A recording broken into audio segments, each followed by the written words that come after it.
안녕하세요. 부동산 뉴스 읽는 부동산 2017년 4월 6일 뉴스 읽어보도록 하기 전에요.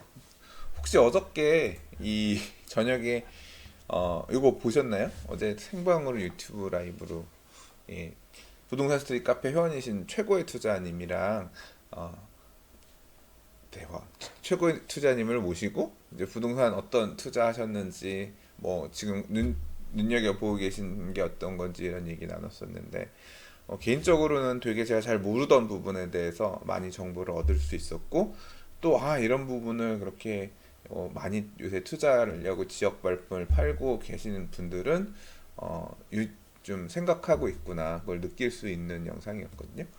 이 유튜브에서 붓동산이라 검색하시면 이제 제 채널이 나오는데 거기에 영상에 요 있어요. 보시면 이 영상에 한 1시간 정도 되는 분량인데 이렇게 부분 관심 있는 부분만 좀 보시면 아마 얻어가시는 게 좀 있으실 거라고 생각합니다.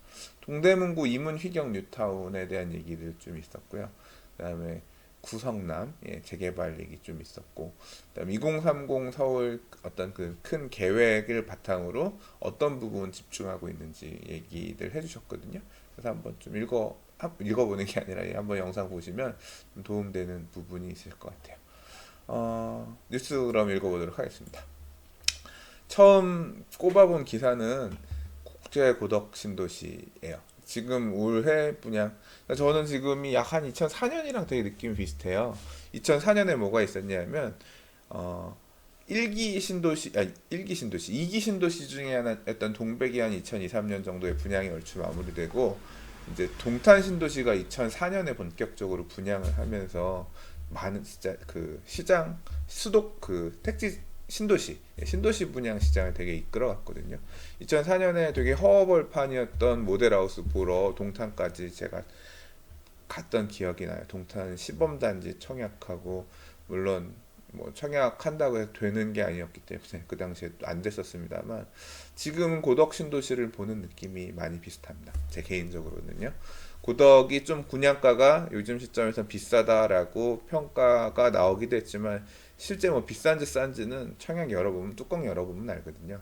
근데 지금 뭐 지난번에 청약했던 두 개 단지들 다 뭐 완판됐고 경쟁률 높았는데 이번에 분양한 국제신도시 제일풍경채 센트럴 같은 경우는 773가구 모집하는데 6만 5천 명이 들어왔대요. 경쟁률이 84.09대 1. 어마어마하게 높은 수치로 마감이 됐거든요. 그래서 이게 아직 여전히 어, 투자하려는 어떤 청약하시는 분들은 되게 많구나. 뭐 좀 경기 자체가 이렇게 죽은 거는 아니다. 뭐 이런 느낌이 저는 이 상황을 보면서 그런 생각을 하게 되는데요. 한편으로는 또 이제 그럼 계속 어떻게 될 것이냐 이거에 대해서 기사가 하나 더 나온 게 있어요. 왜냐면 한국 그 개발연구원 KDI에서 현 시점의 부동산 시장에 대해서 좀 물어봤어요. 그러니까 설문조사를 했나 봐요. 100명을 대상으로 해서 설문조사를 했다고 하는데 이제 그리고 1년 뒤에 어떻게 갈 거냐 설문조사를 했다고 하는데 보시면 좀 그래프를 보면 지금 작년 4, 4분기는 그냥 보통이다라고 생각한 분이 한 50%, 나쁘다라고 생각하시는 분이 31.4%였다라고 하면 지금 1, 4분기 1, 2, 3월 지났죠? 3월은 나빴다라고 보는 분들이 33.3%, 그다음에 보통이었다라고 보는 분이 한 60% 정도 있었나 봐요. 근데 이제 대략 그러면 보통이거나 나쁘거나가 이제 한 80%에서 90% 정도 되는 거죠. 근데 1년 뒤는 어떨 것 같냐를 물어봤을 때 뭐 예측의 범위니까 뭐 알 수 없는 거지만 이집 제가 볼 때는 이게 좀 수치가 1년 뒤 부동산 시장이면 이게 2017년 4, 4분기, 2018년 1, 4분기가 될 것 같은데 이게 잘못 나온 것 같은데요. 일단은 나쁠 거라고 보는 거예요. 올 하반기, 그러니까 4, 4분기는 한 60%, 70% 정도가 나쁠 거라고 보는 거고 한 30% 정도가 보통이지 않겠냐, 나쁘거나 조금, 그러니까 경기 자체는 안 좋아질 것 같다라고 인식을 하고 계신 것 같아요. 뭐 전문가라고 하는 분들의 의견이니까 이제 그런데 댓글 보면 되게 재밌습니다. 네. 부동산 전문가 예측이 제일 밥값 못하는 예측이다. 뭐 그럴 것 같다라는 의견도 있고요. 좀 재미있죠? 예, 반응이. 네. 다음 기사는 좀 부동산 일반적인 내용하고 좀 다른 얘기예요. LH공사에서 하고 있는 임대주택, 그러니까 임대주택을 공급하려는 정책에 관한 부분인데요. 혹시 필요로 하는 분이 계실지 몰라서 한번 소개해봤어요. 집 저렴하게 임대하면 정부가 확정 수익을 드려요라는 기사인데요. 여기 지금 그림을 잘 보시면 돼요. 요 내용을 보시면 딱 설명이 됩니다. 볼게요. 자, 주택 소유자가 주택 도시 기금으로부터 돈을 신청을 해요. 무슨 돈을 신청하냐면 나 돈 좀 주시면 집을 짓거나 또는 집을 좀 고치거나 할게요.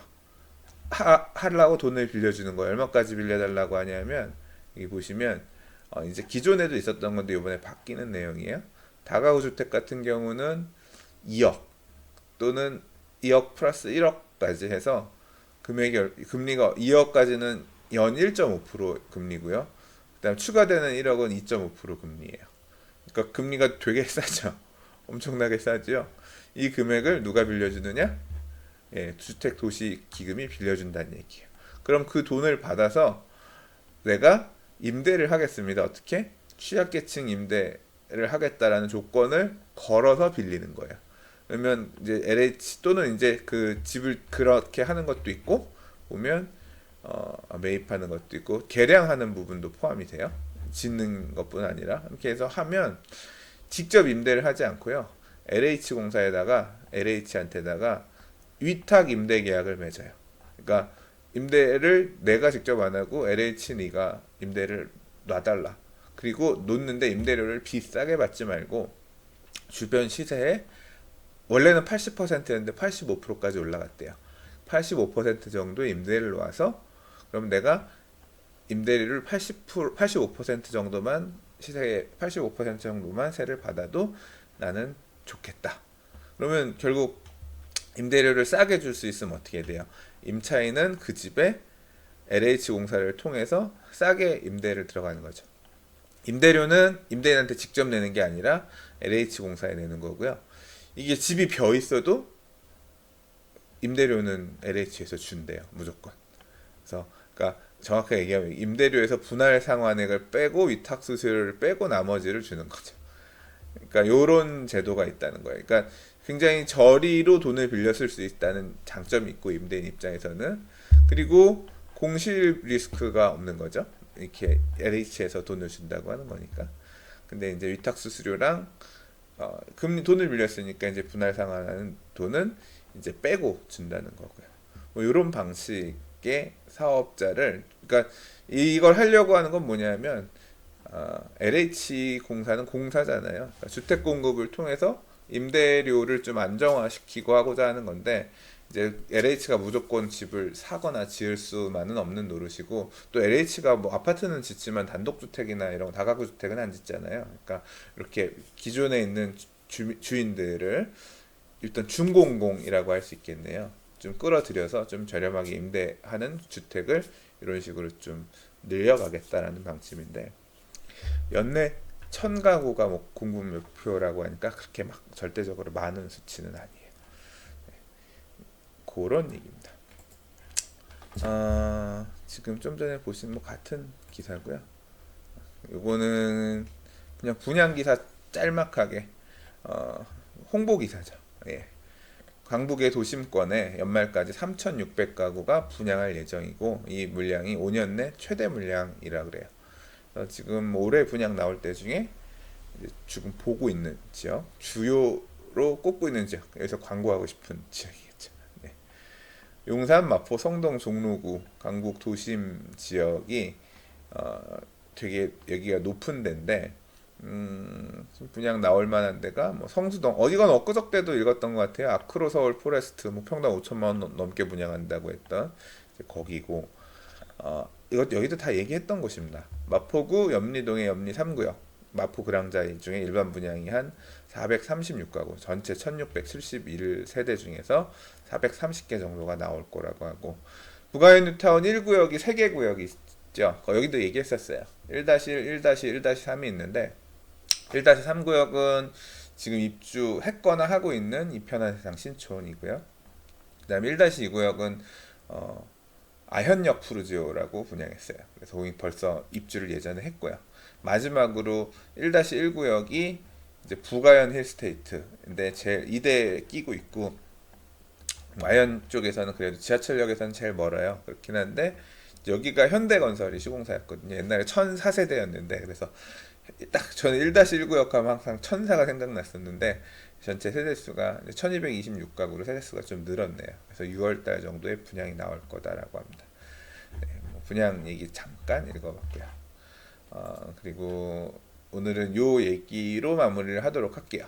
동대문구 제기 4구역 재개발 사업 4년 만에 재시동이라는 기사입니다. 제가 왜 이 기사를 꼽았냐면, 어저께 아까 소개했던 최고의 투자님하고 얘기를 하면서 이 지역에 대한 얘기를 전해 들었거든요. 지도상에서 보시면 위치가 어디냐면 청량리역 앞이에요. 청량리역 뒤편에는, 그러니까 이 철길이 있으면 사실 이제 이쪽이 원래 청량리 쪽에서는 메인이고 이쪽은 뒤쪽 블럭, 예, 그러니까 역 뒤편으로 이렇게 넘어오는 형태인데, 이 뒤에는 전농답심 뉴타운이라고 하는 대표적인, 예, 동대문구에 두 개 뉴타운이 있는데 이문희경 뉴타운이랑 전농답심 뉴타운이 있는데요. 그쪽이죠. 근데 이쪽 라인은 원래 좀 더 좀 주택가라고 하면 이쪽은 좀 되게 번화한 지역이에요. 그러니까 청량리역 앞쪽으로 해서 이 미주 아파트 같은 경우는 되게 큰 평수도 있고, 좀 일종의 이 동네에 오래된 말 그대로 청량리역 큰 지하철역 앞에 붙여온 아파트인데, 지금은 이제 물론 굉장히 노후해서 재건축이 필요한 단지입니다만, 요 앞쪽으로 이제 제기동 재개발 구역이 있었는데, 지금 뭐 용두동 이런 데 같은 경우는 벌써 입주 예전에 지도상에서 보여서 그냥 얘기가 나왔네요. 예, 요 제기 4구역은 요쪽이에요. 어디냐면 청량역에서 요 홍릉 가는 쪽에 보면 이 KT 청량리 지점 있는 요 맞은편 여기입니다. 여기가 제기 4구역이에요. 이렇게가 제기 4구역인데, 지금 지도상에서 보시면 막 되게 이렇게 허허벌판으로 표시가 됐죠. 그림상으로 보면 이렇습니다. 여기가 907세대 아파트 단지로 재개발을 하겠다고 이번에 했는데, 이 기사를 찾아보시면 알겠지만 되게 좀 참혹합니다. 어떤 의미에서 참혹하냐면, 2009년에 관리처분 계획 인가를 받고 이주하고 철거 작업이 70%가량 진행되던 중에 어떤 판결이 나요. 무슨 판결이 나냐면 조합 설립 인가 취소 판결이 나요. 이게 무슨 소리냐면, 이 지역 이렇게 재개발 구역 안에 집을 갖고 있는 사람들 중에서 이 당시에는 5분의 4, 80%의 주민의 동의가 있어야 조합 설립 인가가 가능했습니다. 그러니까 여기에 아파트를 지을게요 하고 그 다음에는 하는 게 이제 주민들의 80% 동의를 얻어서 조합이 결성이 돼요. 그럼 이 조합이 우리 자신들이 갖고 있는 땅을 가지고 재개발 사업을 하는 거예요. 어떻게 지을지 사업 시행 인가도 받고, 2009년에 그렇게 짓기로 한 사업 시행 인가 내용을 바탕으로 관리처분 계획 수립을 해서, 그러니까 누구한 조합원한테 뭐 얼마의 어떤 걸 줄 건지, 그다음에 일반 분양을 어떻게 할 건지, 이런 수입 지출 계획 세워서 이제 고개 인가까지 받고 뭘 하냐면 이주를 합니다. 이제 주민들이 다 이사 나간 거예요. 이사 나가고 한쪽에선 부수고 있고. 근데 무슨 판결이 난 거냐면 4분의 3 동의를, 아니 5분의 4 동의를 얻은 조합 설립 인가가 이제 그게 조합 설립이 잘못됐다. 이 조합 설립 인가는 무효다라고 재개발 사업을 반대하는 측이겠죠. 소송을 냈는데 졌어요. 조합이. 그 당시에 기사를 하나 발췌해 보면 이제 내용이 이래요. 인가 처분 당시 78.59%. 그러니까 조합 설립 인가를 2006년에 받았는데 동의서 중에 일부 80%라고 생각했던 동의서 중에 일부가 무효로 판정이 됐다는 거예요. 그러니까 동의서 뭐 넉 장에 대한 조합원 비용의 분담에 대한 내용이 공란으로 되어 있어서 이거는 유효한 조합 설립 동의서라고 볼 수 없기 때문에 얘는 빼야 된다라고 하니까 80%가 안 되는 거죠. 그러니까 이 조합 설립 인가 자체가 무효라고 판결을 한 거예요. 동의가 안 됐다는 거죠. 그러니까 동의가 안 됐으니까 동의가 안 된 조합이 한 그 이후의 행위들도 무효가 된 거예요. 완전 황당하죠. 그래서 지금까지 내 표류를 해오다가 2013년에 이제 그 4년 만에 재추진된다라고 하는 게 뭐냐면 이제 그래서 여기를 다시 어떤 식으로 개발할지에 대해서 정비 계획을 변경을 해서 다시 이제 조합 설립하는 단계로 가는 거예요. 그러니까 이렇게 재개발이 망가지면 철거하고 이주하는 단계에서 재개발 사업이 망가지면요. 진짜 타격이 커요. 왜냐하면 비용이 나가기 시작하거든요. 이주를 하면 기존에 살던 사람이 집을 비우고 나가야 되니까 보통 갖고 있는 토지 건물에다가 근저당 설정을 하고요. 은행에서 이주비를 대여를 한 다음에 이사를 나가거든요. 그러니까 그러면 그 이자 비용이 계속 나가는 거예요. 그 이자 비용을 조합이나 이제 조합이 사업비로 내다가 나중에 안 되면 일부 이런 사업장들이 몇 군데 있습니다. 서울에도 이제까지 몇 군데 있었거든요. 조합원들이 그럼 대신 이자를 내거나 아니면 조합이 사업비를 계속 고리의 사업비를 빌려다가 내거나 이렇게 되면서 결국 그렇게 지출된 비용을 조합원들이 나중에 다시 다 내야 돼요.